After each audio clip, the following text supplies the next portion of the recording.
Bonjour à tous, aujourd'hui je vous propose de voir comment je range mes tampons. Après plusieurs tentatives pour les ranger, que ce soit les planches magnétiques, les bacs fourre-tout, les albums, j'ai enfin trouvé un système de rangement qui me convienne. Tout est classé par thème, visible en permanence et dans des boîtes qui, même pleines, ne sont pas trop lourdes. Un classement simple et peu onéreux, voici ce que je vous propose de réaliser aujourd'hui. Je range mes tampons dans des pochettes comme ceci. Ça me permet d'avoir un classement thématique, de mélanger à la fois des tampons en bois et des tampons qui ont des die, et de le savoir tout de suite. Pour les tampons en bois, je me contente uniquement d'ancrer et je range mes tampons en bois ailleurs. Pour ceux qui ont des die, comme je colle le tampon découpé, cela me permet de savoir tout de suite s'il y a un die ou non associé à ce tampon. Je peux compléter ma planche au fur et à mesure puisque c'est une planche qui est amovible. À l'intérieur, je range mes tampons dans des pochettes plastiques transparentes comme ceci. Ce que je vous propose maintenant, c'est d'en réaliser une ensemble. Il vous faudra une plastifieuse, une pochette transparente pour plastifieuse, un morceau de 16,2 sur 22,9, un papier sur lequel vous allez tamponner qui fera 21 cm sur 14,8 et une enveloppe comme celle-ci. Les miennes font 16,2 sur 22,9 cm. Pour commencer, vous prenez votre enveloppe à l'envers et vous la collez.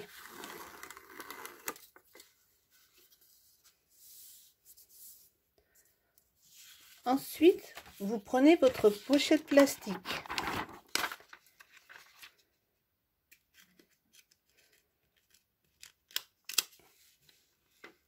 Comme ceci, vous l'ouvrez. Vous mettez l'enveloppe comme cela, bien au fond. Vous dédoublez la pochette que vous avez découpée de 21 cm sur 14,8. Vous n'aurez besoin que d'une épaisseur.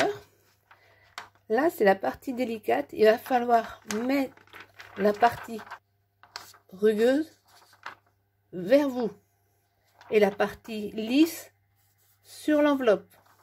On recouvre l'enveloppe.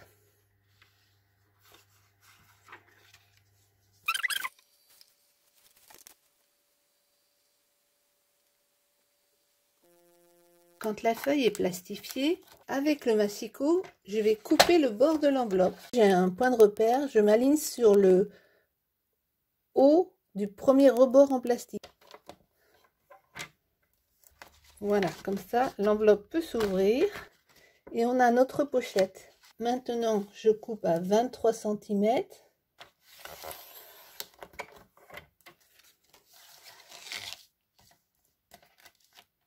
Puis, je laisse un bord de chaque côté.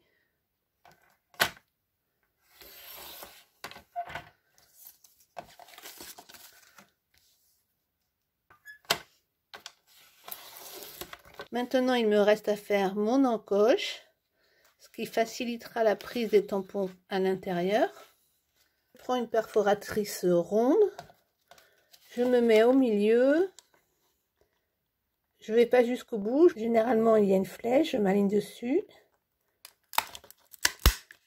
Il ne nous reste plus qu'à passer à la face des tampons. Avant de commencer à tamponner, je scotche la première feuille transparente à la deuxième.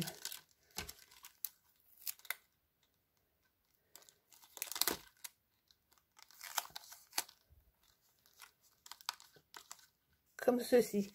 En fait, ça m'évitera, si jamais j'enlève tous les tampons, de perdre ma première feuille ou de la chercher un peu partout. Ensuite, s'il s'agit de tampons avec des grosses zones d'ancrage, je les gomme tout de suite. Cela facilitera l'ancrage lors de l'usage. Maintenant, je vais prendre ma feuille de 21 cm sur 14,8 et faire le tamponnage. Ranger les tampons après les avoir soigneusement nettoyés. Pour faire les intercalaires, il vous faudra un morceau de 16 cm de large sur 25 de long. Pour faire les onglets, je vous ai fait une vidéo astuce, je vous la mets en barre d'informations, n'hésitez pas à aller la voir. Je me mets à peu près à 2-3 cm du haut et je vais me faire une marque à 7 cm parce que je veux que mes onglets fassent 16 cm. Je mets ma règle à environ 2-3 cm. Je m'aligne ici et je fais un trait à 7 cm parce que je veux que mon intercalaire fasse 7 cm. Si j'avais voulu que mon intercalaire soit là, j'aurais tout simplement déplacé ma règle, 0 ici, 7 là, et j'aurais fait mon trait ici. Je prends ma perforatrice, j'aligne le papier comme ceci. Alors vous voyez, je me suis fait une marque au milieu et je punch. J'ai ma première découpe. Ensuite, je viens tout simplement m'aligner complètement et sur l'alignement du trait qu'on vient de faire. Et j'ai ma deuxième encoche. Avec ma règle, je m'aligne sur le bord ici et sur le creux ici.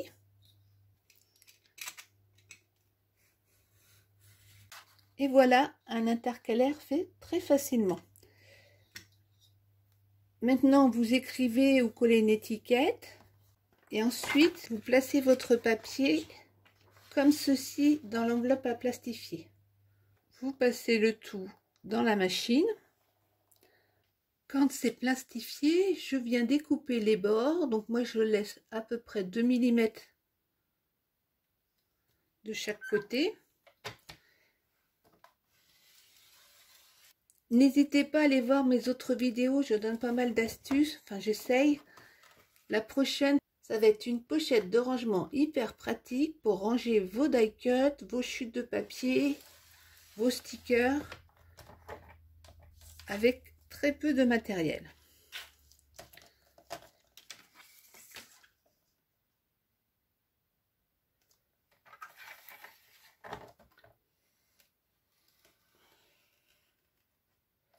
Vous voyez là que je descends toujours ma lame, j'évite de couper comme ceci parce que la lame a un sens.